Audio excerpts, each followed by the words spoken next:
제가 오늘 말씀드릴 내용은 21세기 새로운 미래형 매개 공간, 매개 아트 프로젝트에 관해서 말씀을 드리겠습니다. 사실 제가 여기에 썼던 원고 내용은 사실 상당히 오래 전에 써놓은 겁니다.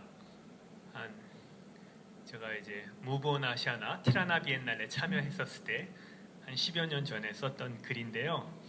이게 지금은 사실은 요 근래는 이게 너무 일반화가 돼서 그 당시에는 참 새로운 제안과 시도라고 생각을 했는데 일반화가 된 면이 없지 않아 있습니다. 하지만 제가 그 중요성이 있기 때문에 다시 한번 말씀을 드리겠습니다. 제가 먼저 여기 이제 백난준 선생님의 작업을 제가 보여드리는데요. 이게 이제 Bye Bye Kipling이라는 작업, 그 Wrap Around the World. 그러니까 Wrap Around the World는 우리가 손에 손 잡고라고 이게 한국으로 번역이 돼서 88 올림픽 때 이제 공연을 했던 거고, Bye Bye Kipling은 아마 아시안 게임 84년도, 그리고 이거 인공위성 시리즈가 아마 카셀 다큐멘터에서 시작을 해서 70년대, 80년대 초부터 인공위성 시리즈를 백남준 선생님이 하셨거든요. 근데 제가 이걸 보여드린 이유는 사실은 제가 요즘에 생각하는 매개 공간, 미래형 매개 공간이나 그러니까 미래형 미술관이나 미래형 아트 프로젝트의 어떻게 보면 가장 원류적인 저는 이미지라고 생각을 해서 여러분들한테 보여드리는데요. 이게 여러분이 다시 보면 우리가 비디오 콜라지라는 말을 쓰거든요. 백남준 선생님 영상 작업을 비디오 콜라지라고 이들을 얘기를 하는데, 영화사에서는 파운드 푸티지라는 개념의 작업들 아시죠? 예, 그게 아마 70년대 말 파운드 푸티지라고 해서 우리가 모큐멘터리적인 작업, 그러니까 모큐멘터리나 다큐멘터리적인 그 비디오 클립들을 이렇게 콜라지식으로 이렇게 편집을 해서 모아서 하나의 또 이야기들을 만들어내는 그 브루스 코너 작업, 우리가 크로스로드라는 작업이 아주 대표적인 파운드 푸티지 작업인데, 저는 이게 말하자면 파운드 푸티지의 원류라고 생각을 해요. 비디오 콜라지 작업이 백남준 선생님이. 근데 재밌는 건 뭐냐면 보시면 아시겠지만 여러분 이 작업 보셨을 겁니다. 88년도나 84년에 했던 인공위성을 통해서 전 세계의 다른 문화권, 다른 어떤 종교, 다른 정체성을 수평적으로 다 네트워크하는 작업이었거든요. 지금은 이제 인터넷 시대니까 그게 너무 평범하지만 이 20년, 30년 전만 해도 이게 아주 혁신적인 작업이었겠죠. 인공위성, 인터넷이라는 개념조차도 없었을 때였으니까 그때. 이 작업들의 특징을 보면 우리가 일반적으로 콜라지라고 한다면 부두를 모아서 하나의 줄을 만드는 건데, 그 백남준 선생님 작업의 특징은 뭐냐면 이 비디오 콜라지 작업은 주들이 모여서 또 다른 줄을 만들어내요. 그러니까 어떻게 보면 각각의 주체성을 보장을 하면서 이것들을 수평적으로 융합시키는 작업이거든요.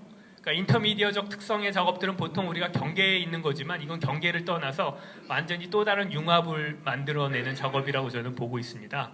그래서 제가 왜 이 작업을 처음에 여러분들한테 보여드리냐, 부가 모여서 주가 되는 게 아니라, 아니면 부와 주들이 모여서 또 다른 주를 만들어내는 게 아니라 주와 주들이 모여서 각각의 정체성을 살리면서 수평적으로 융합이 돼서 또 다른 확장된 이미지를 만들어내는 이 백남준 선생님 작업이 제가 얘기하는 미래형 미술관 그리고 미래형 매개 프로젝트의 21세기에 와서 실현화되어 가고 있는 것에 어떻게 보면 가장 근본적인 레퍼런스가 아닐까라고 해서 여러분들한테 보여드리는 거고요. 요거는 그냥 넘어가시죠. 그 다음에 제가 파워포인트를 이제 넘기겠습니다. 예, 그래서 여기 보시면 쭉 하겠습니다. 여기 제가 포스트 아트 스페이스라고 써놨는데요. 이 포스트 아트 스페이스라는 말보다 미래형 매개 공간, 미래형 아트 스페이스로 저는 바꾸겠습니다. 왜냐하면 포스트 아트 스페이스라는 개념이 포스트 뮤지엄이라는 개념이 또 8, 90년대에 나온 이론들하고 이렇게 헷갈려 하시더라고요. 그래서 저는 이제 또 다른 명칭으로 그냥 미래형 미술관이라고 얘기를 하고 싶고요. 아시다시피 우리가 이제 미술관의 역사를 보면은 계몽주의적 미술관에서 유미주의적 미술관에서 상업주의적 미술관까지 오죠. 그러니까 19세기 이전에는 이제 캐비넷이라고 그러지 않습니까? 우리가 캐비넷, 갤러리, 캐비넷이라고 해서 지식의 어떤 정보, 인포메이션 이러한 지식들의 어떤 그러한 문화 지식들을 특권층만이 가지고 있었죠. 캐비넷이라는 곳에서 자기만 소유를 하고 있었는데 이게 아시다시피 뭐 프랑스 혁명, 근대화 이후에 이게 계몽주의적 미술관 그것들이 다 일반인들한테도 대중들한테도 이 문화 지식의 독점권이 대중한테 이양이 되죠. 이양이 되고 그것을 민주적 관점으로 이제 미술관이 생겨나는데 이게 말하자면 뭐 루브르나 뭐 이런 박물관들이 아주 시초라고 얘기를 하죠. 하지만 이때에도 보면 이게 어떤 문화 지식이 대중들한테 민주적 관점으로 이양되는 이것조차도 이 당시에는 어떻게 보면 문화 하이라키가 존재했었습니다. 문화 하이라키가 무슨 얘기냐면 이게 근대화가 뭡니까? 제국주의라는 개념과 세계화가 일어나는 거지 않습니까? 지금 우리가 디지털 시대의 세계화라는 개념이랑은 조금 다르죠. 그 당시에는 어떤 제국주의적 힘의 논리에 의한 세계화가 일어나고 그래서 비로소 각 지역에 각각 지구촌의 다른 곳의 문화적 정체성들이 한자리에 펼쳐서 볼 수 있는 그런 기회를 가졌지 않습니까? 19세기 때. 그래서 물론 이제 그 계몽주의적 미술관이 초창기의 미술관이 굉장히 긍정적인 순기능도 있지만 그 반면에 역기능이라는 것은 거기서 문화 하이라키를 만들어 버리죠. 그것들을 나열을 하고 문화적 어떤 차이를 종적으로 만들어 버리죠. 그 제국주의의 어떤 그러한 그 관점에 의해서 그래서 사실은 그런 부작용도 있었죠. 그게 이제 20세기에 와서는 유미주의적 미술관이라고 해서 예술이 하나의 어떤 유사 종교 개념까지 성전화되면서 이 작품 하나하나에서 나오는 이미지의 발현 이것들을 굉장히 중시 여기는 유미주의적 미술관으로 바뀌죠. 뭐 모마가 가장 대표적인 유미주의적 미술관 중에 하나라고 보고 있는데요. 그래서 아마 계몽주의 시대 때는 미술관의 전시 방식도 작품 전시 방식도 이렇게 우리가 스카이프 방식이라고 그래가지고 벽면을 위아래로 다 붙이지 않습니까? 그래가지고 하나의 스토리를 만들어내죠. 근데 유미주의적 미술관으로 오면서 이걸 작품을 하나씩 딱딱 분리해서 작품 하나하나에 집중하게 만들어버리는 그래서 아시다시피 미술이라는 장르 자체가 하나의 유사 종교처럼 형이상학적으로 떠받들게 되죠. 그게 이제 20세기 후반으로 와서는 여러분이 알다시피 신자유주의와 글로벌 캐피탈리즘이 시작이 되고 자본의 힘이 거대화되면서 상업주의적 미술관으로 변모를 하죠. 그래서 구겐하임 같은 경우에도 완전 기업형으로 바뀌지 않습니까?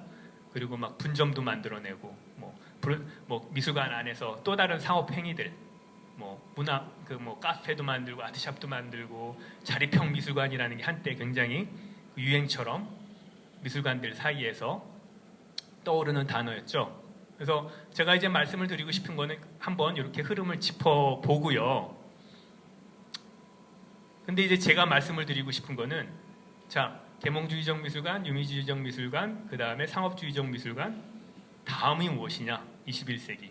그 다음의 미술관은 무엇이냐 도대체? 제가 생각하기에는 과거 20세기가 미술관, 거대 글로벌화된 미술관이라든가 거대 글로벌화된 비엔날레나 아트페어 시스템들 이런 것들이 20세기 미술계를 다 지배를 했다면 21세기에서는 또 다른 우리가 이 사회가 디지털 기술의 발달과 어떻게 보면 또 다른 어떤 그 패러다임의 시대로 오면서 또 다른 기능의 대안적 매개 공간과 프로젝트들이 이제는 생겨야 된다고 저는 생각을 하고 있고 이미 생기고 있다라고 발현이 되고 있다, 움직임이 있다라는 것을 말씀을 드리고 싶습니다. 지금 현재 제가 여기다 써놨지만 현재 다양한 국제 미술 행사들이나 미술관들은 신자유적 경제 헤게모니 아래서 그 순수성을 잃어가면서 비엔날레나 아트페어 같은 대규모 행사들 양산해 왔다. 과잉 생산된 국제 미술 행사들, 미술관들 획일화되어 가고 있지만 아직도 20세기 미술계를 지배하고 있다. 우리는 보다 예술의 순수성이 보장이 되고 민주적이고 새로운 유형의 공동체적 전시를 제시해야 된다. 비엔날레, 아트페어, 미술관들 이런 것들을 대처하는 새로운 대안적 프로젝트가 무엇이 있을 것이냐. 요게 이제 제가 질문 여기서부터 시작이 되는 겁니다. 제 오늘 강의 내용은 아시다시피 여러분 그 21세기 신자유주의가 생산 과잉, 공급 과잉의 시대지 않습니까? 이미 경제계에서는 투매니 카 컴퍼니, 투매니 컨스트럭션 컴퍼니에서 이미 구조조정이 일어났죠. 자동차 회사들은 합종 연행을 하고 시작하고 뭐 건축 회사들은 컨스트럭션 회사들은 이미 많은 회사들이 문 닫고 과잉 생산이 됐으니까 여러분이 많이 얘기 들었었을 것입니다. 비엔날레라는 것 자체가 오버 프로덕션, 투매니 비엔날레, 투매니 아트페어. 우리나라에도 비엔날레가 무지무지 많았죠 한때. 지금도 많죠. 아트페어도 무지무지 많습니다. 아트페어 쪽은 경제 논리이기 때문에 이미 구조조정이 들어가고 있는 것 같아요. 조금씩 없어지고 있죠. 살아남는 아트페어만 살아남죠. 제가 이제 여담 삼아서 말씀드리지만 그 해외 미술계 큐레이터들이랑 같이 얘기를 하다 보면 아시아 쪽에 한때 굉장히 많은 비엔날레가 있는데 몇 개의 비엔날레가 이 구조조정에서 살아남을까? 오버 프로덕트가 됐는데 경제 헤게모니아 안에서 페스티벌화 돼가죠. 막 관광 상품화 돼가고 있지 않습니까? 비엔날레들이. 그래서 몇 개가 살아남을까? 이거 가지고 막 논의하고 그랬어요. 그러면 뭐 광주 비엔날레는 꼭 살아남을 거고 국가에서 미니까. 그리고 중국에서도 한 상하이 비엔날레 정도. 그리고 뭐 일본에서도 뭐 요코하마 트레나주 뭐 이런 얘기 농담 삼아서 하는데 어찌 됐던 간에 지금 기존의 미술관과 비엔날레 시스템은 새로운 21세기의 사회적 기능과 역할을 필요로 하는 이 시점에 바뀌고 있다. 그 심지어는 제가 벌써 한 7년 전이구나. 7년 전에 2011년도에 영국의 그 버밍햄 미술관 버밍햄에서 세미나를 참여했었습니다. 그때 이제 테이트의 뭐 디렉터도 오고 아이콘 갤러리의 조나단 와킨슨도 이렇게 회의를 했는데 영국 미술계도 스스로가 자백을 하더라고요. 무슨 얘기냐면 영국 미술계 시스템 우리가 말하는 뭐 테이트 시스템조차도 테이트 모던 뭐 테이트 뭐 브리턴 뭐 테이트 시스템 있지 않습니까? 미술관 테이트 리버풀 이 시스템조차도 신자유주의라는 경제 시스템 안에 들어가 있는 시스템이라고 스스로가 얘기를 해요.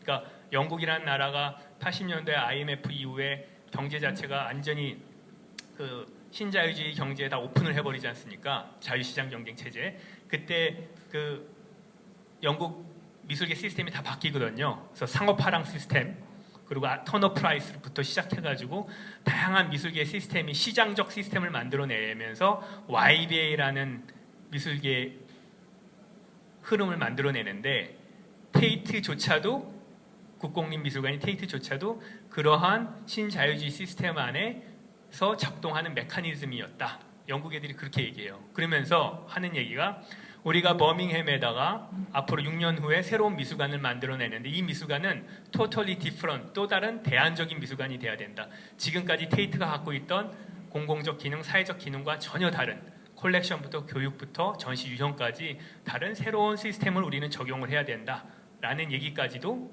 자기들끼리 하더라고요. 그 세미나에서. 그 다음 넘어가겠습니다.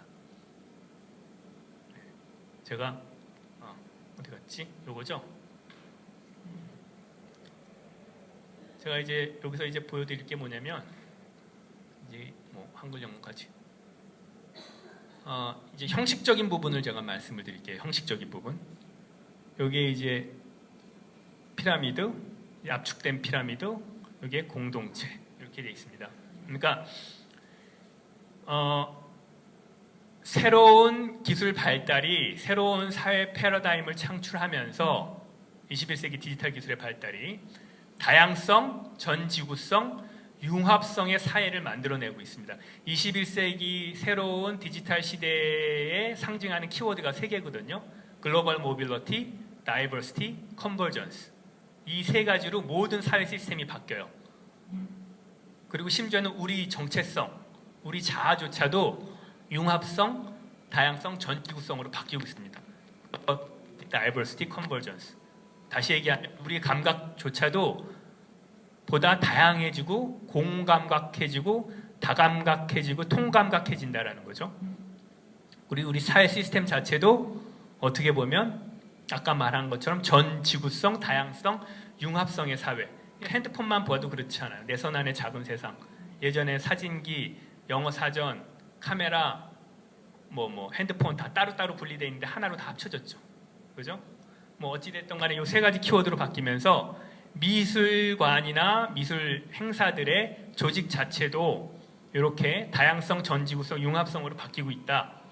그래서 이게 지금 피라미드고 압축된 피라미드 커뮤니티인데 과거에는 이게 수장이고요. 여기에 밑에 뭐 소장파 큐레이터, 밑에 큐레이터가 있었겠죠. 지금은 이게 수평적 공동체로 바뀌고 있다라는 걸 말씀을 드리고 싶습니다. 왜? 제가 좀 빨리빨리 넘어가면 포스트 매개 공간이 갖춰야 될 조건이 기획의 순발성, 조직의 유동성, 장르의 확장성, 그리고 선행적 아젠다를 개발할 수 있는 능력, 요 네 가지가 키워드거든요. 요거를 잃어버리면은 매개 공간으로서, 매개 플랫폼으로서의 경쟁력이 상실이 되는 거죠. 자, 첫 번째, 기획의 순발성의 확보. 이게 뭐냐면 지금은 21세기라는 시대가 사회가 굉장히 가속화되고 있죠. 굉장히 가속화되고 있고 복잡성이 점점 증가하고 있습니다. 엄청나게 가속화되고 있고요.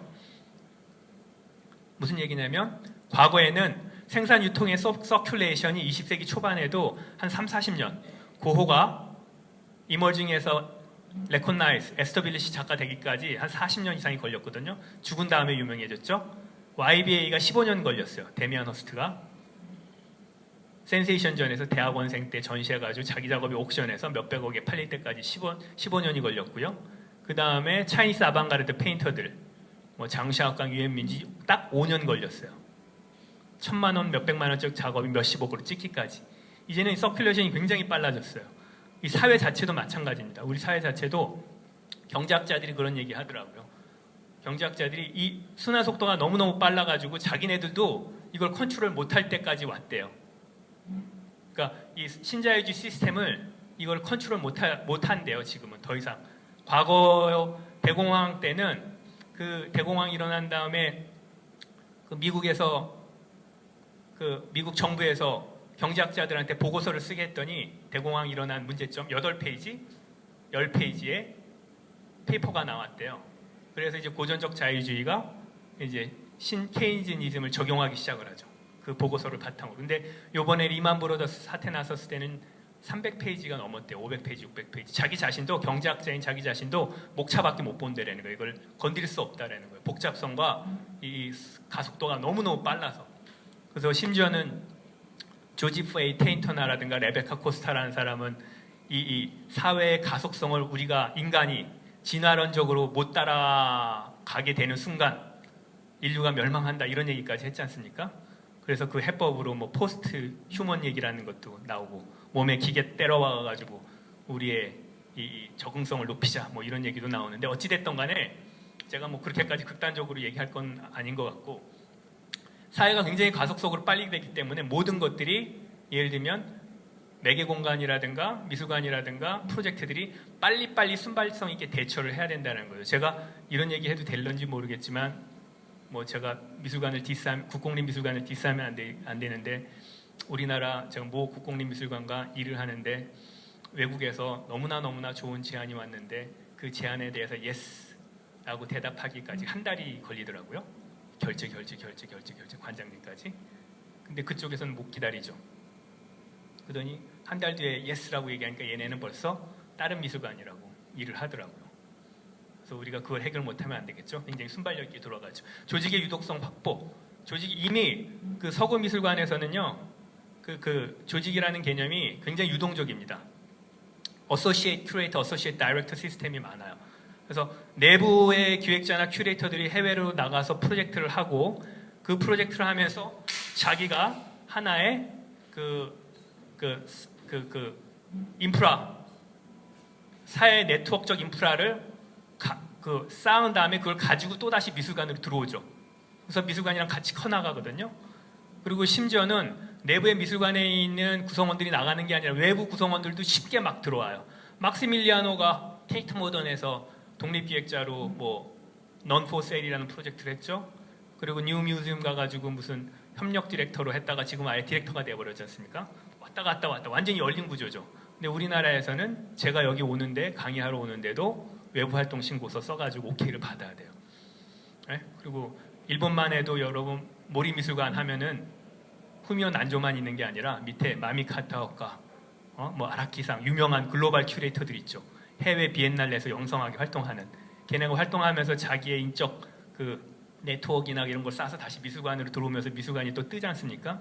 근데 제가 아쉽게도 이런 얘기 하기는 좀 그렇지만 우리나라에서 미술관 할 때 글로벌하게 활동하는 큐레이터 네이밍이 잘 안 떠오르죠. 그래서 저는 이게 조직이 굉장히 유동적으로 마구마구 들어왔다 나갔다 해야지만 생존할 수 있다는 걸 말씀을 드리고, 장르의 확장성 확보는 간단합니다. 디지털 네이티브, 우리가 소위 얘기하는 요즘에 디지털 제네레이션이라고 얘기도 안 하죠. 네이티브라고 얘기하죠. 미래의 향유자들은 더 이상 분절된 장르로서의 분절된 감각으로서 그 이미지를 받아들이지 않습니다. 이미 공감각, 다감각, 통감각화 됐기 때문에 걔네들한테는 이 장르 구분이 없어요.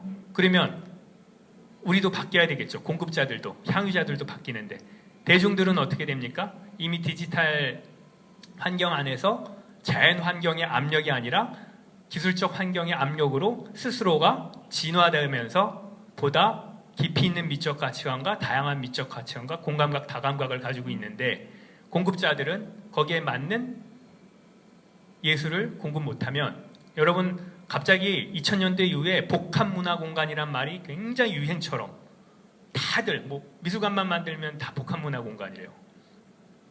이거를 알기 때문에. 하지만 콘텐츠가 진짜 그런 융합적이고 복합적인 콘텐츠냐, 뭐 음악이랑 뭐 전시회랑 같이 한다고 해서 그게 융합적인 전시를 얘기를 하는 건 아니겠죠.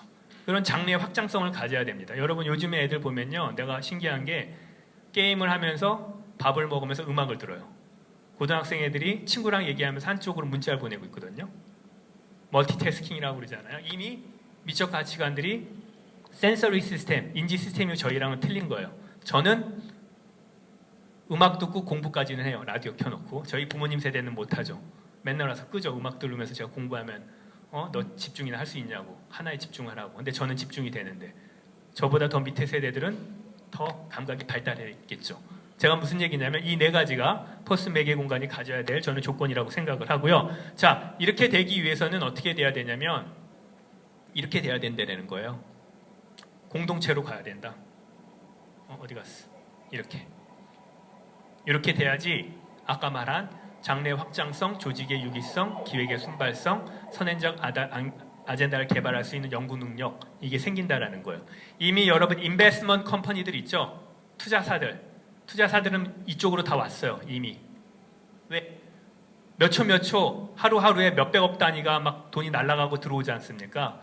그래서 CIO라고 해서 Chief Investment Officer라고 그래가지고 이미 이런 식으로 다 압축된 개념으로 이미 인베스트먼트 컴퍼니를 다 바뀌었어요. 근데 우리나라는 아직까지 많은 미술관과 뭐 비엔날레 조직들이 다 이렇게 돼 있죠.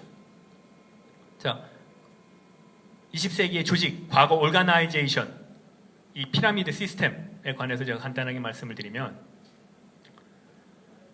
자, 종적 위계를 바탕으로 피라미드형 조직 구조는 상부 구성원의 능력에 의해 조직의 역량이 좌우됐다. 관장, 칩 큐레이터의 능력에 의해서 조직이 역량이 좌우됐다. 기관 수장에 의해 조직의 방향성과 비전이 결정이 된다. 의사 결정 방식도 피라미드 형식으로 하나하나 결제 맡으면서 올라가는 거고, 자, 조직안 내에 중앙 집권적 역량과 비전을 중심으로 창작 활동이 이루어지기 때문에 약간 폐쇄형이고 일방향적인 성격을 가지고 있다. 자본, 권력, 비전의 다양한 요소가 조직을 유지하고 구성원을 서로 묶는 동기로 작용한다. 그리고 타 미술관과의 네트워크들도 이 위계로 해요. 위계. 국공립미술관은 국공립미술관, 미술관협회, 박물관협회, 대한공간들은 대한공간들끼리, 큐레이터들은 큐레이터들이 큐레이터협회, 이렇게 횡적 이런 개념으로 네트워크를 하죠. 단점은 뭐냐면 조직 자체라는 게 태생적으로 권력지향적이고 문제가 있다라는 거예요. 그 C.W. 미스라는 사회학자가 얘기를 하는 게 뭐냐면, 조직이라는 건 태생적으로 만들어질 때 어떤 비전을 달성을 하기 위해서 만들어지는데 시간이 지남을수록 그 목적과 비전이 두 번째 목적으로, 두 번째 비전으로 내려앉고 조직 체제 유지가 선행된 목적으로 전도가 된대요. 무슨 얘기인 줄 아시죠? 그 안에서 파워 스트러글이 생기면서 공산주의 뭐 똑같은 거죠. 공산당도 똑같은 거지 않습니까? 그 혁명적 이념은 얼마나 아름다워요. 하지만 그렇지가 않죠. 그래서 조직 자체가 그런 단점이 있다라는 걸 말씀을 드리고, 하부 구조와 상부 구조와 약간 괴리가 생길 수도 있다. 하부 구조의 의견들이 무시가 되면서 괴리가 생길 수도 있다. 수장의 능력에 대한 의존도가 높다. 위험성을 지향하고 안정성을 지향하기 때문에 일의 진행 속도가 느리다. 안정성을 지향하기 때문에. 장점은 뭐냐면 좋은 수장을 만날 경우에 진짜 강력한 추진력을 얻을 수 있다. 그리고 일을 수행함에 있어서 실패, 리스크율을 줄일 수가 있다. 하나 결제 단계를 맞아가면서 하니까요. 공동체는 뭐냐면 보다 민주적이고 수평적인 관계를 유지한다. 종과 횡이 함께 존재한다라는 거예요. 개개인의 능력이 중요해지고 특정한 비전과 아젠다가 구성원의 결속 동기가 돼요. 돈이 아니라, 샐러리가 아니라, 봉급이 아니라. 다양한 비전을 공유를 하기 때문에 모든 이의 비전이 전체 비전으로 형성이 되고요. 조직 안팎으로 다양한 창작 활동이 되고 사람 중심, 하드웨어가 아니라 사람 중심의 네트워크 산업이 되고 방향 전환이 쉽게 이루어지죠. 요즘에 와서 여러분 매개 공간의 예술적 활동의 권력이 하드웨어랑 비례하지 않습니다. 아무리 큰 공간이라도 한 평짜리 공간보다 예술적 역량이 더 떨어질 수도 있어요. 실제로 유럽에서는 그런 경우가 많고요. 그리고 아까 얘기한 것처럼 미술관의 규모와 질, 자본 동원 능력이라는 하드웨어적인 것보다 구성원들의 정치적 가치, 소프트웨어적인 게 더 중심이 된다. 그리고 인적 네트워크가 더 중심이 된다라는 거고요. 타 미술기관과의 관계에 있어서도 네트워크가 방사형이에요.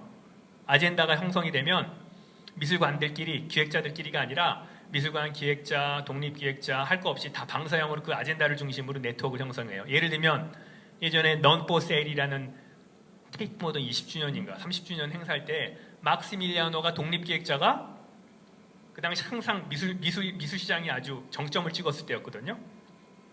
2000년대 초반이니까 미술은 더 이상 파는 게 아니다. 그래서 None for Sale이라고 그런 주제를 가지고 20주기에 테이트 모던이라는 거대한 국공립미술관에 전 세계 대안공간 60개의 독립기획자들이 함께 다 모여서 그 로비에서 엄청난 큰 프로젝트를 진행을 했어요. 그리고 단점은 뭐냐면 공동체가 개개인의 권한은 확대가 되었지만 책임을 지는 주체가 다소 모호해질 수가 있습니다. 요거는 많이 지금 메이크업 됐죠. 시정됐죠. 간단하게 말하면 그 넘포세일 막스밀리아노가 테이트 모던이랑 진행했었을 때 제가 참여를 했었거든요. 그때 제가 대한공간 루프 디렉터였기 때문에 대한공간 루프 디렉터로 참여를 했었는데 문제가 발생했어요. 그 안에서. 전시가 끝나고 나서 전 세계에 있는 대한공간들이 컴플레인을 하기 시작한 거예요. 왜 우리 대접을 이렇게 하느냐? 우리가 테이트 모던에 이용만 당했다. 너네는 뭐 30만 40만 찍었지, 관람객 흥행했지, 우리한테는 아무 이득이 없어 해가지고 그걸 막 컴플레인했는데 테이트 모던에도 막 컴플레인했더니 얘가 이거 내가 기획한 거 아니야, 막시밀리아노야, 막시밀리아노에 따져. 그래서 막시밀리아노한테 막 따졌더니 막시밀리아노가 이거 내 책임 아니야, 테이트 모던이야. 또 테이트 왔다 갔다 하다 흐지부지 됐거든요. 그래서 약간 그런 경향이 있을 수 있다. 그리고 횡적 구조를 지향할수록 하부 구성원에 대한 리드와 통제의 효율성이 저하될 수 있다. 간단한 예가 여러분 아까 제가 인베스트먼트 컴퍼니들이 칩 인베스트먼트 오피서라는 개념으로 이렇게 공동체 개념 짜부라든 그런 피라미드 짜부라든 구조로 바뀌었다고 했지 않습니까? 그래서 그 어떤 상황이 있었냐면 그 얘기는 뭐냐면 개개인의 권한과 책임과 권력을 엄청 많이 준다라는 거예요. 사실 우리나라 국공립미술관들도 그 큐레이터들한테 굉장히 많은 권한을 더 줘야 돼요. 거기에 대한 책임도 줘야 되고, 그죠? 근데 그 베어링이라고 20세기 2000년대 초반에 베어링이라고 100년 된 엄청나게 큰 뭐 골드만삭스 같은 영국의 증권사가 있었는데 홍콩의 일개 한 명의 그 칩 인베스트먼트 오페이서 때문에 부도가 나버렸어요. 걔가 다 해먹어가지고 그 권한을 가지고 뭐 이런 상황도 벌어질 수 있다라는 거고요. 장점은 뭐냐? 굉장히 개방적이고 확장적이고 시대의 흐름에 빠르게 적응할 수 있죠. 엄청나게 빠르게 적응이 돼요.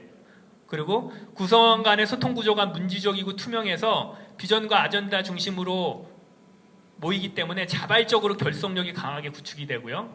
그리고 구성원 간의 소통이 효율적으로 이루어지는 공동체는 상부 구성원의 독단적인 행동을 견제하기가 쉽죠. 합의 도출이 해야 된다는 거죠. 뭐 이런 장점을 가지고 있습니다. 제가 이건 아까 말씀을 드렸고요. 벌써 얼마 안 남았지만 제가 실제적인 예를 들게요. 이게 이제 티라나 비엔날레라는 비엔날레 2002년도에 했던 비엔날레, 그러니까 15년 전에. 근데 여러분 2000년대 초반만 해도 우리 미술계가 엄청났어요. 미술 시장과 비엔날레와 엄청 막 창궐하고 막 난리 났었을 때였거든요. 그 활동이. 이때 이제 존 칼로 폴리티라는 플래시 아트 편집장이죠. 발행인. 세계적으로 유명한 그 플래시 아트라는 잡지의 발행인인데 이 사람이 비엔날레를 만들었어요. 비엔날레 타이틀이 안티 비엔날레. 컨셉이 저항, 안티 비엔날레, 에스케이프, 탈출 이런 거였어요. 기존의 비엔날레, 20세기의 비엔날레 시스템에 관해서 크리틱, 비평을 하자. 20세기에 창궐했던 비엔날레는 다 신자유주의와 결탁을 해서 하나의 경제 헤게모니를 성취하기 위한 도구로 작동이 되고 관광 상품화가 되고 관주도에 왜곡된 비엔날레로 다 변질이 됐다. 우리는 다시 미술의 순수성을 부각을 시키면서 또 다른 예술의 사회적 책임과 공공성을 주창을 하겠다. 우리는 새로운 비엔날레를 만들겠다. 기존에 있는 비엔날레 아웃, 우리 탈출, 안티 비엔날레 해가지고 만든 비엔날레가 티라나 비엔날레라고 유럽에서 티라나 마지막 공산주의 국가였던 동유럽의 알바니아 수도 티라나에서 비엔날레를 한 거예요. 했는데 이 포스터도 이런 저항적인 포스터. 요거 누구죠? 빈라덴이잖아요. 포스터 이미지로 빈라덴을 썼어요. 근데 911 전이었어요, 이게. 그래서 제가 이 포스터를 갖고 있는데 이 당시만 해도 빈라덴이 하나의 저항의 상징이었거든요. 근데 오프닝 한 일주일 남겨놓고 911이 터진 거예요. 어떻게 하겠어요? 포스터 다시 다 걷어냈죠. 저항의 상징에서 테러의 상징이 돼버렸으니까. 자, 이때 40명의 큐레이터가 참여를 했어요. 40명. 어떻게 참여했냐? 자발적으로. 자, 나의 주제는 이거야. 나의 아젠다는 이거야. 안티 비엔날레, 저항. 여기에 관심 있는 큐레이터 다 모여. 그래서 40명이 모였어요. 너네 나라 작가들 데리고 와. 티라나에 다 모여. 해서 모였는데 여기 보시면 나오겠지만 막시밀리아노 지오니도 있죠. 여기. 그리고 보면은 여기 아이리스 마이어도 있죠. 니콜라스 브리오도 있죠. 프란시스코 보나미도 있죠. 헬레나 콘테바도 있죠. 바네사 비크로프트도 있죠. 니콜라스 브리오도 있죠. 전 세계 탑 20이 쟁쟁한 모든 큐레이터들이 다 모였어요. 그 주제에 공감을 하고 나 여기 껴줘 하고 다 모인 거예요. 여기 또 올리스 트리키나도 있고 여기 제가 있습니다. 제가 이력이 가장 짧았어요. 여기 짐 쿡도 있고 전 세계 탑 20가 다 모였죠. 저는 이때 정연도, 함경화, 정수진을 데리고 갔거든요. 자, 근데 그래서 이게 티라나에서 이런 비엔날레가 열렸어요. 되게 액티브했겠죠, 이때. 근데 광주 비엔날레가 예산이 얼마예요? 60억이죠. 이거 예산 얼마 들었을 것 같아요? 2억. 2억이 들었어요. 무슨 얘기냐면 전시 준비 기간도 굉장히 짧았어요. 모여! 그리고 다 모인 거예요, 그냥. 근데 광주 비엔날레 60억에서 여러분 20억은 60억, 40억은 제가 알기로는 행정 운영 관리 홍보에 쓰이고요. 미술계에는 20억밖에 안 쓰이거든요. 그죠? 근데 여기는 2억이 다 미술에만 다 쓰인 거예요. 그리고 각자가 자기 것 자기가 갖고 왔어요. 저도 제 예산을 비행기표랑 이런 것들을 문광부에서 지원을 받아서 제 돈을 이렇게 40명이 다 모인 거예요. 여기에 참여하려고. 근데 이게 과거에는 할 수가 없었어요. 이런 행사를. 20세기에는. 왜? 기술이 떠받쳐주지를 못했어요. 그러니까 여러분, 소통의 민주화에서 가장 중요한 게 뭐예요? 소통의 민주화에서 가장 중요한 게 여론의 공론장이잖아요. 위르겐 하버마스가 얘기하는 여론의 공론장이 뭡니까? 자정성, 자율성, 다양성, 독립성이 보장이 돼야 되지 않습니까? 자본 권력이나 정치 권력으로 독립성. 기존의 비엔날레를 하려면은 운송해야죠. 그죠? 소통하는데 전화해야죠. 돈 무지무지 많이 들죠. 지금 클릭 하나만 해도 다 소통이 되는. 제가 좀 이따 다시 말씀드릴게요. 무보나시아를 얘기를 하면서. 그래서 다 모였는데 제가 광주 비엔날레도 참여했지만 여기서 이런 공적인 자리에서 우리 비엔날레를 디스하면 안 되는데 지금은 되게 많이 좋아졌는데 옛날에는 옛날의 광주 비엔날레를 제가 약간 디스를 하면 오프닝 날 그 해외 파티를 하는데 해외 작가가 나한테 막 뭐라고 막 컴플레인을 해요. 왜 그랬냐고 왜 화났냐고 물어봤더니 자기는 자기 작업 위해서 단체 버스를 타고 온 중학생애들이 뛰노는 걸 싫다. 내 작업을 누가 와서 봐주냐 지금. 이러고 막 컴플레인 했어요. 근데 티라나 비엔날레 때는 함경화 작가가 함경화 작업 앞에서 웬 노인이 무슨 꾀재재한 무슨 노숙자 같은 노인이 얼쩡대니까 함경화가 쫓아내려고 알바니아에 사는 티라나에 사는 노숙자인 줄 알고 너 누구니? 하고 확 물었더니 이 사람이 I'm Herald Zeman 하고 명함을 딱 줘요. 그러니까 난리가 난 거죠. 오프닝 날. 헤랄드 제만부터 아까 기획자들이 탑 10인데 다 폴리티랑 뭐 프란시스코 보남이랑 다 와 있는데 난리가 난 거죠. 이 작가들한테는 엄청난 기회였겠죠. 여러분 비엔날레 기능이 뭐냐면 뭐 대중의 문화 향유의 기회 제공도 굉장히 좋은 중요한 기회이죠. 목적 중에 하나죠. 기능 중에 하나인데 그 기능뿐만 아니라 가장 또 중요한 기능은 작가들의 프로모션이에요. 우리나라 작가들이 해외 미술계에 선보일 수 있는 플랫폼의 기능을 해야 되는 거잖아요. 비엔날레를. 왜냐하면 문화 향유의 기회는 비엔날레 말고도 많이 하지 않습니까? 근데 그 기능이 좀 우리나라는 좀 강화가 될 필요가 있다라는 걸 제가 좀 생각을 하는데 어찌됐든 간에 이건 티라나 비엔날레고요. 이건 이제 Move on Asia라는 제가 했던 프로젝트입니다. 2006년도부터 벌써 10년이 넘었죠. 이것도 자발형 공동체 행사예요. 처음에 Move on Asia를 할 때는 그러니까 컨셉은 뭐냐? 무빙 이미지가 무엇이냐? 요즘에 장르가 예전에는 비디오 아트, 필름, 애니메이션, 커머셜, 비디오 이렇게 다 장르가 분절되어 있는데 요즘에는 이게 무빙 이미지라는 개념으로 확장돼서 그냥 똑같은 UCC거든요. 무빙 이미지. 그래서 무빙 이미지라는 개념이 무엇이냐? 거기에 대해서 우리가 연구해 보자. 두 번째는 아시아성. 현대 미술에 있어서 아시아적 가치와 아시아의 이미지가 무엇이냐? 이거 우리 한번 연구해 보자. 무빙 이미지를 통해서. 자, 여기에 관심 있는 큐레이터들 다 모여 해가지고 큐레이터들이 한 20-30명이 모였어요. 이름이 잘 안 보이지만 굉장히 지금은 유명해졌습니다. 2006년도만 해도 젊은 기획자들이었는데 지금은 다들 미술관 관장이 돼 있어요. 뭐 유진텐이라든가 그리시아 가이옹이라든가 뭐 또 후미코 스미토모라든가 시오코 이다라든가 지금 뭐 아트마에바시 관장, 뭐 싱가포르 미술관 큐레이터 관장, 그리시아 가이옹은 요번에 광주 비엔날레 뭐 큐레이터 됐는데 뭐 어찌 됐던 간 다 유명해졌는데 이 사람들이 해마다 아시아 작가를 추천을 해서 거예요.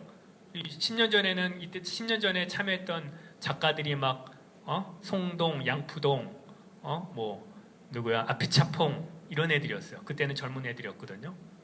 어찌 됐던 간에 지금은 너무 유명해졌지만 이거 같이 참여했던 큐레이터들이고요. 그래서 이게 독일에서 이게 잘 돼서 총정리 전시를 한 번 했습니다. 이게 독일 ZKM에서 ZKM 포스터고요. 했었는데 재미난 처음에 시작할 때는 TBS랑 같이 했는데 2억이 들었습니다. 2006년도. 왜? 영상 작업 하나하나 DHL로 보내야 돼요. 그 CD에다 구워서. 자, 뭐 40편의 영상 작업이 온다고 생각해보세요. 그 DHL 가격이 얼마겠어요? 그 당시 모니터 우리 튜브 모니터 썼거든요. TV 모니터 거치대 다 만들어야 되죠. 그래서 그래서 돈이 한 2억이 들었어요. 각자 큐레이션 피 주고 스크리닝 피 다 줬죠. 두 번째 할 때는 우리가 2천만 원이 들었어요. 왜냐하면 같이 협의를 한 겁니다. 이거 우리 같이 공유하자. 너 돈 못 줘? 나도 돈 안 받을게. 그리고 이 전시, 이 아카이빙이 된 거, 우리가 이게 지금 한 150편이 영상 작업이 아카이빙이 됐는데 이것들 같이 공유하자. 그래서 공동체를 만들어 버렸어요. 그 다음부터는 우리끼리 나는 돈 안 받고 너도 돈 안 받고 내가 추천한 작가도 그냥 참여하고 네가 하는 것도 참여하고 대신에 요거 같이 아카이빙, 같이 공유. 완전 자반형 프로젝트가 된 거예요. 그리고 대신에 이렇게 해서 만들어진 전시는 너도 가져가도 되고 너도 가져가도 되고 너도 가져가도 돼. 공유를 해버린 거죠. 그래서 무번아시아라는 프로젝트 그 다음부터 2천만 원, 지금은 1,000만 원도 안 듭니다. 도록 안 찍으면은 1,000만 원도 안 들어요, 사실은. 그래서 이런 프로젝트가 진행이 됐죠. 근데 아까 말한 것처럼 이게 두 가지 이유. 공유를 한 것도 첫 번째지만 기술이 발달해서 이제는 DHL로 안 보내도 돼요. 그냥 클릭하면 갑니다. 드롭박스로. 100메가, 200메가, 6기가, 5기가짜리도. 그러니까 자본 권력으로부터 완전히 독립이 돼버린 거지 않습니까? 예전 같은 경우 얘네들이랑 소통할 때 이메일이 아니라 전화로 다 했는데 전화비 감당 안 되거든요. 팩스 보내고 막. 그러니까 점점 창작을 하는데 커뮤니케이션이 소통이 민주화가 되고 코스트가 다운이 되는 거예요. 여러분 앞으로 3D 프린터가 나오면 3D 프린터가 지금 원자 단위로 찍는 걸 MIT에서 개발한다고 하는데 원자 단위. 앞으로 100년, 200년 뒤에는 그게 상용화될 수도 있어요. 그러면 지금은 데이터만 보내지만 지금은 조각 작품도 보낼 수 있다라는 거예요, 나중에. 그렇게 되면 완전히 진짜 그 문화 향유의 민주화가 되는 거죠. 제가 좀 오버했는데 무번아시아라는 프로젝트가 있었고요. 그리고 이건 여론의 공론장이라는 걸로 해서 여기 참여 작가들이 게릴라 걸스, 크리티컬 아트 앙상블, 딘 큐레, 그리피티 리서치 랩, 하룬 파로키, 얘네들 나탈리 북친 세계적인 작가들이에요. 세계적인 작가들인데 그냥 참여했어요.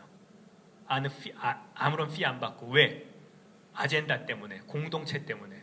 이게 뭐였냐면 우리가 21세기 여론의 공론장이 창출이 됐는데 여기에서 우리의 목소리를, 정치적 목소리를 발현하자. 사회를 바꾸자. 예술로서 사회를 바꾸자. 러시아 아방가르드 시대 때 러시아 아방가르드 작가들이 예술로서 사회를 바꿀 수 있다는 그런 이상을 가지고 활동을 했는데 그게 20세기에는 미스미디어가 다 뺏어갔거든요. 그 역할을. 근데 21세기 디지털 시대가 되면서 우리는 다시 미스미디어가 가져갔던 그러한 사회 정치적 기능을 다시 예술가들이 가져올 수 있는 그러한 시대가 됐다. 우리가 한번 모여서 같이 그걸 해보자. 그래가지고 다 모였어요. 이 작가들이. 그래서 컨셉이 이제 캐피탈리즘에 관한 비판에 관해서 우리가 목소리를 내자. 작업들 다 보내온 거예요. 그래서 이런 프로젝트를 했었고요. 또 하나가 제가 요거는 사실은 여러분이 다 아실 겁니다. 요거는 현대미술 프로젝트라고는 얘기할 수는 없는데요. 그냥 문화 페스티벌인데 버닝맨이라고 아시죠? 버닝맨. 네? 이게 지금 21세기에 굉장히 핫한 프로젝트예요. 미국에서. 힙한 애들한테. 몇만 명이 모여요. 몇십만 명이. 근데 그냥 다 모여. 사막에 같이 놀자. 자유, 나눔, 자연 여기에 공유하는 사람 다 모여. 그래가지고 몇십만 명이 다 모여요. 모여가지고 그냥 먹고 자고 하는 거예요. 그리고 물물교환만 해요. 여기서 물물교환. 그리고 자기가 만든 아트 작품들은 나중에 다 불태워버려요. 그리고 다 떠나. 이제 이게 너무 흥행에 성공해가지고 아예 우리나라에서도 한국 버닝맨 해가지고 가지고 온다라는 또 얍삭 바른 사람들이 그런 얘기가 있었죠. 이런 작품들 사막에서 노는 거예요. 이렇게 그런 주제를 가지고. 그래서 여기서는 다 물물 교환을 해야 되고 이런 행사가 21세기니까 가능한 거죠. 왜? 소통이 있었을 때 소통을 할 때 자본 권력과 정치 권력도 완벽하게 자유로울 수 있으니까. 여러분 예전에 제가 다시 한번 말씀을 드리지만 원더걸스가 아날로그식으로 소통하려고 그랬잖아요. 밖에 나가서 돈 들여서 사무실 만들고 순회 공연 다니고 카페 앞에서 찌라시 뿌리고 그랬잖아요. 근데 어떻게 돼요? 사인은 그냥 클릭하고 끝냈잖아요. 이쪽은 몇 천억 날려버리고 이쪽은 돈 하나도 안 들이고 세계적인 작가가 됐지 않습니까? 이제는 소통 방식이 매니 투 매니가 아니라 매니 투 개인이 아니라 매니 투 개인, 개인 대 매니, 매니 대 개인, 개인 대 개인 다 해체가 돼버렸고 그런 새로운 기회가 우리한테 왔기 때문에 직접 민주주의가 가능한 간접 민주주의가 아니라 뭐 촛불 집회도 있지만 그게 가능한 시대가 됐지 않습니까? 다만 여기서 이제 자정성이라는 게 아직도 문제가 되긴 하죠. 자정성, 올바른 정보를 우리가 스스로가 자정적으로 골라낼 수가 있느냐 이게 아직도 많은 화두가 되는데 이러한 행사들이 21세기에 세계 곳곳에서 생기기 시작해요. 20세기에는 이런 행사들이 없었고 저희가 생각하는 미래형 미술관과 미래형 아트 프로젝트는 이러한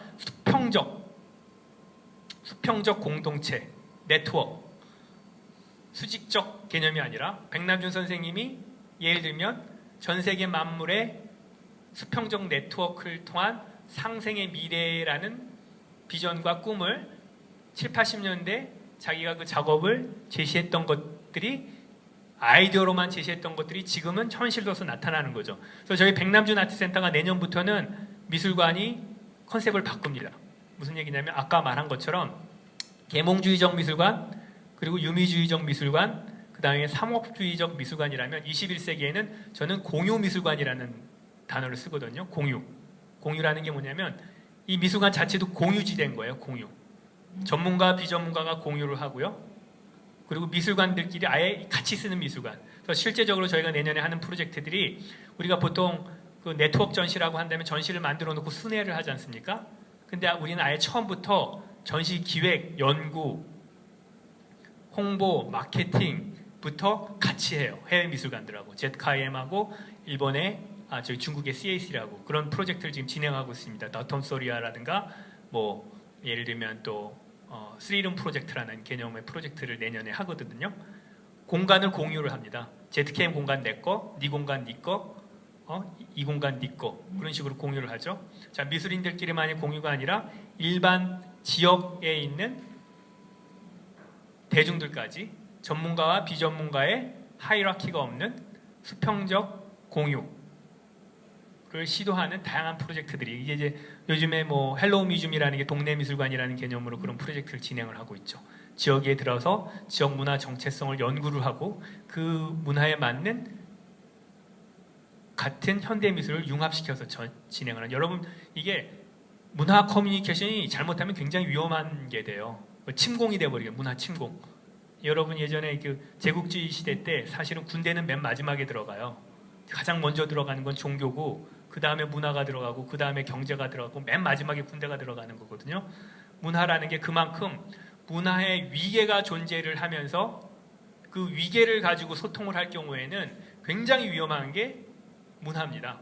굉장히 위험한 칼이 되는 게 문화거든요. 하지만 그게 수평적 개념으로 있어서 네트워크가 되고 공유를 한다면 굉장히 우리 사회와 우리의 삶을 윤택하게 하고 더 낫게 변환시켜 줄 수 있는 게 또 문화거든요.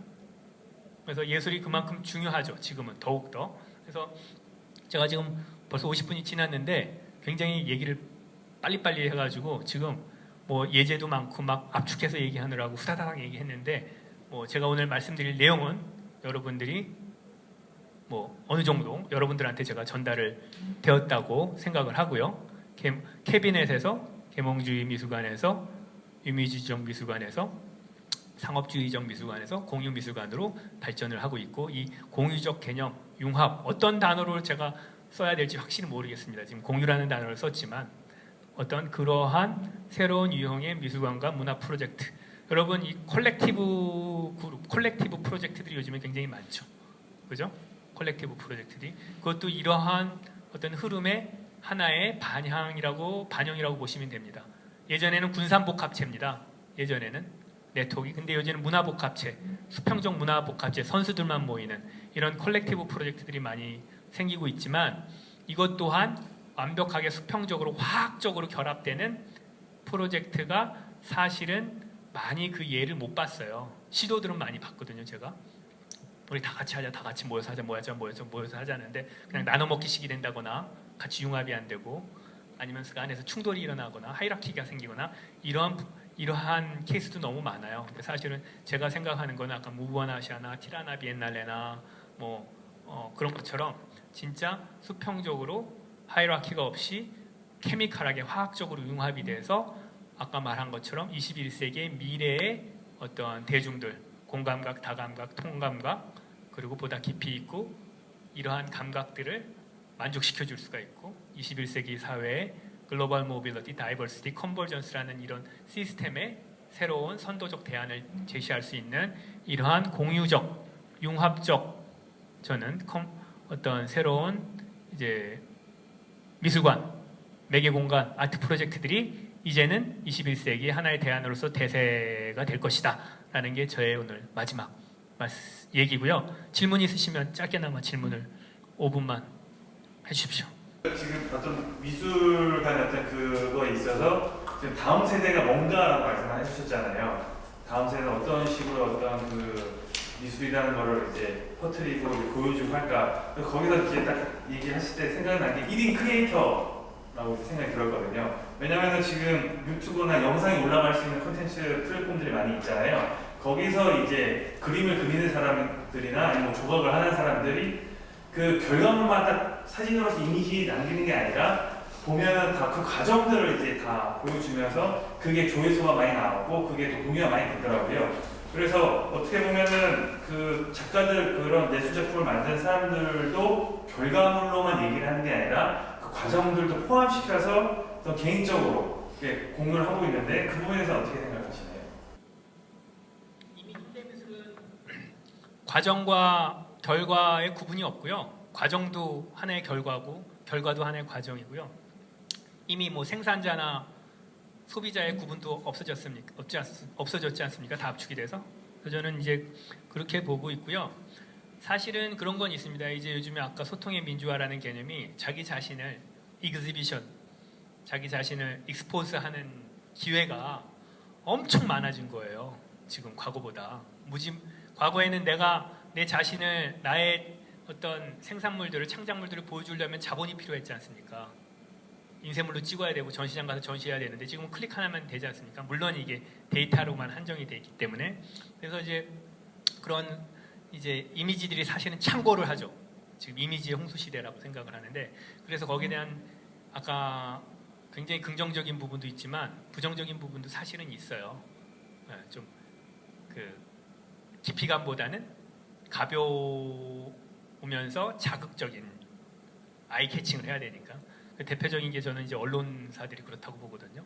언론사들이 너무 많아졌죠. 인터넷 언론사 찌라시들이 엄청 많아졌고 그래서 이제 타이틀 뽑아내는 거 보면 과간입니다. 타이틀, 자극적인 타이틀.